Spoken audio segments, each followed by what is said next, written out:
que tem a ver com os 5 pontos do calvinismo, ok? E hoje eu vou falar o último ponto, a perseverança do santo. Filipenses 1:6. Vamos ler juntos? Estou plenamente certo de que aquele que começou boa obra em vós há de completá-la até o dia de Cristo Jesus. Irmãos, esta é a última das 5 doutrinas do Tulip, ok? Então, as 5 doutrinas são depravação total, eleição incondicional, expiação limitada, graça irresistível e a perseverança dos santos. Essas 5 doutrinas compõem o que nós chamamos os 5 pontos do calvinismo.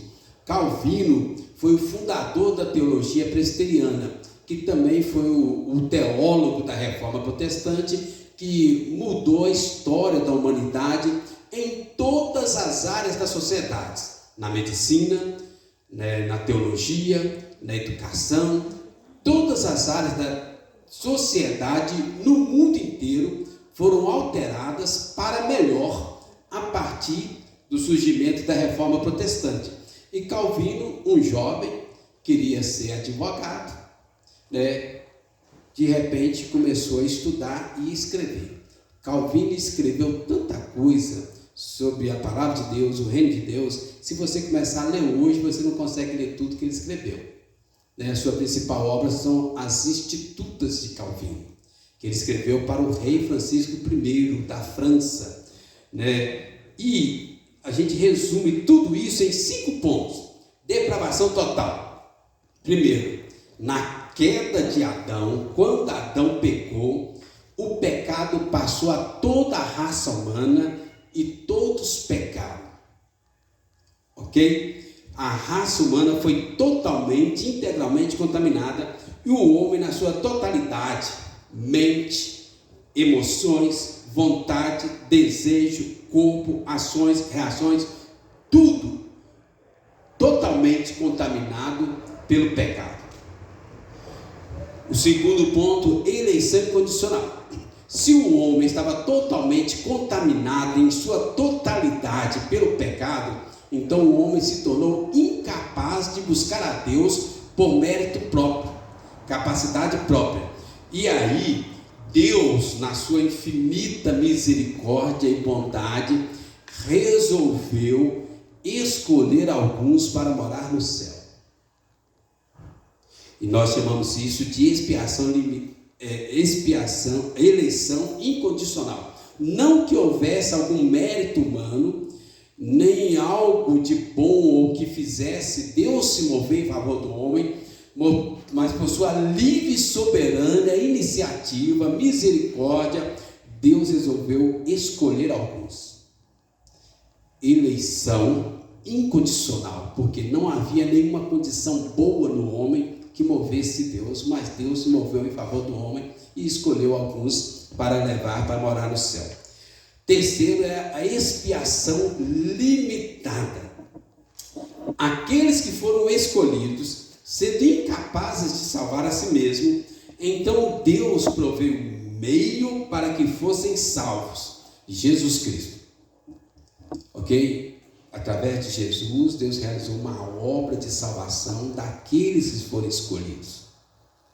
Por isso nós chamamos limitada. Por quê? A obra de Jesus é suficiente para salvar o mundo inteiro? Sim ou não? Sim. Mas o mundo inteiro vai ser salvo? Não. Então, nós chamamos expiação limitada.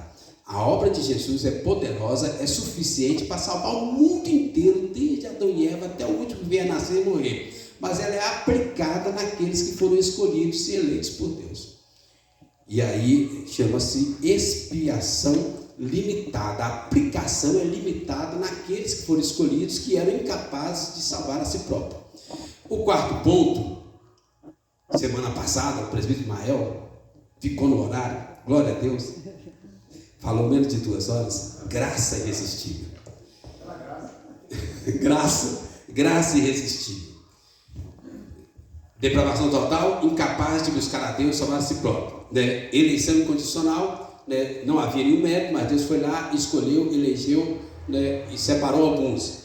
Expiação limitada, esses que foram escolhidos, Deus mesmo pagou o preço e a dívida desses que foram escolhidos, né? Limitada a esses, ainda que fosse suficiente para o mundo inteiro, mas é limitado aos que foram escolhidos. Graça irresistível, né? Se eles eram incapazes, mas foram escolhidos, então Deus proveu um meio para que isso aplicasse na vida deles. Chama graça irresistível porque é o Espírito Santo, Deus, que aplica no coração de cada um, e sendo o Espírito Santo Deus, aqueles que recebem essa graça não conseguem resistir. Alguns, por um tempo, como o apóstolo Paulo, às vezes podem até rebater, debater, mas o Espírito Santo, com a sua onipotência, o seu amor, ele vai atraindo de tal forma, e chega um momento que a pessoa abre a mente e entende: é aqui o meu lugar.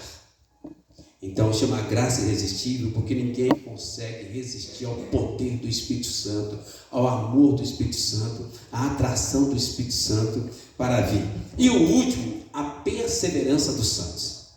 Já que o homem é incapaz, total e completamente, de ser salvo, e Deus teve que fazer tudo para salvá-lo, escolher, pagar a dívida, salvar, aplicar a obra da salvação, então Deus tem que dar um jeito desse povo chegar lá no céu.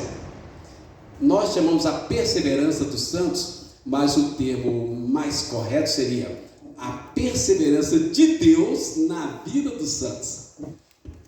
Sendo o homem incapaz de salvar a si próprio, Deus o escolhe, paga a dívida, salva, aplica a obra da salvação, e Deus vai perseverar nesses que foram escolhidos, salvos e pagos.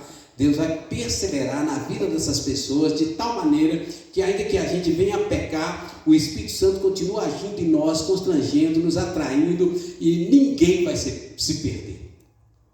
Perseverança dos santos é Deus perseverando, tratando, trabalhando e nos levando para o céu. Amém? Isso é maravilhoso, irmãos. Esse texto que nós lemos fala sobre isso.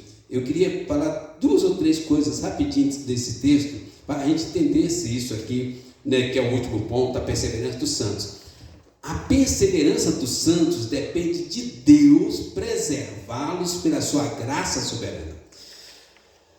A perseverança não indica que eu sou capaz, agora eu recebi a salvação e eu tenho capacidade de guardá-la por minha própria conta. Não. Eu dependo da graça de Deus para chegar lá no final. E Deus, na sua graça e misericórdia, e vai trabalhando as coisas para que eu consiga chegar lá no final e obter a salvação.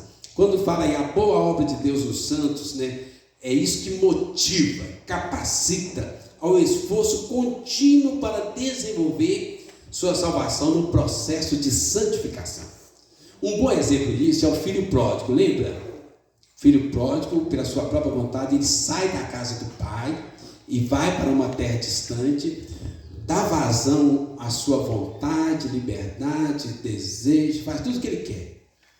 Mas a graça de Deus nunca parou de atuar na vida dele. Chega um momento que ele cai em si, se arrepende e volta para a casa do pai. Ok? No texto que nós lemos, está falando isso. Olha aí, Filipenses 1, versículo 6. Estou plenamente certo de que aquele que começou boa obra em vós há de completá-la até o dia de Cristo Jesus. Então, olha aqui 3 observações importantes aqui nesse texto aqui, olha. A convicção da salvação que o apóstolo Paulo tinha. Paulo fala assim, estou plenamente certo. Não há dúvida. Não há falta de fé, nem medo. Paulo tem uma convicção inabalável da certeza, da segurança, da salvação daqueles que foram eleitos por Deus. Outra aqui, o agente da salvação, irmãos, e garante essa perseverança nossa. Olha aí, aquele que começou boa obra em vós. A perseverança não depende de nós. Se dependesse de mim ou de você, talvez, provavelmente, possivelmente, nós não chegaríamos lá. Mas é aquele que começou a boa obra que vai garantir a continuidade e a conclusão da obra. Entende? Paulo está falando isso. Paulo aponta Deus como agente da salvação e o consumador da salvação. Foi Deus quem planejou e executou toda a obra da salvação, sem nenhum concurso nosso.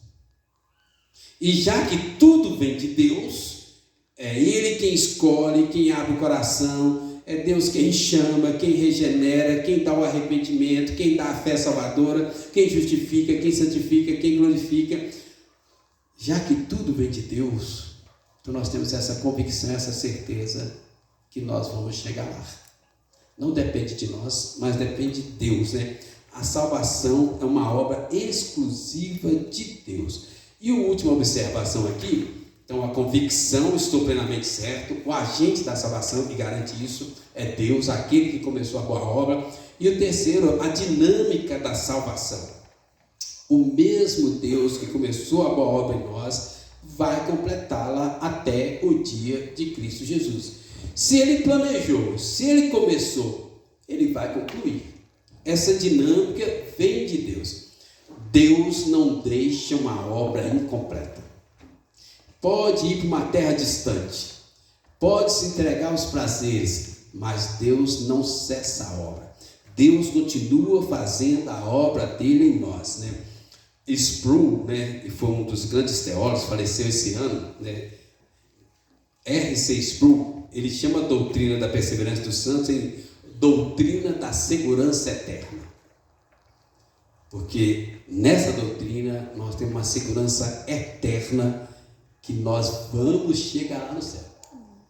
Com tropeções, arranhões, machucados, alguns vão chegar quebrados, alguns vão chegar passando pelo fogo, alguns vão chegar faltando braço, faltando olho, faltando cabeça, mas vão chegar. Amém? Irmão, eu queria que a gente lesse alguns versículos rapidinho, só para vocês verem, né, que a Bíblia fala muito sobre isso, né? Conclusão nossa, vamos ler alguns versículos? Romanos 8. Para concluir, eu quero mostrar para vocês outros textos da Bíblia e fala sobre isso. Romanos 8, versículo 28, né, em diante, fala assim, olha: sabemos que todas as coisas cooperam para o bem daqueles que amam a Deus, daqueles que são chamados segundo o seu propósito. Porquanto aos que de antemão conheceu, também os predestinou para serem conformes à imagem de seu Filho, a fim de que ele seja o primogênito entre muitos irmãos. Olha o versículo 30, vamos ler juntos? E aos que predestinou, a esses também chamou.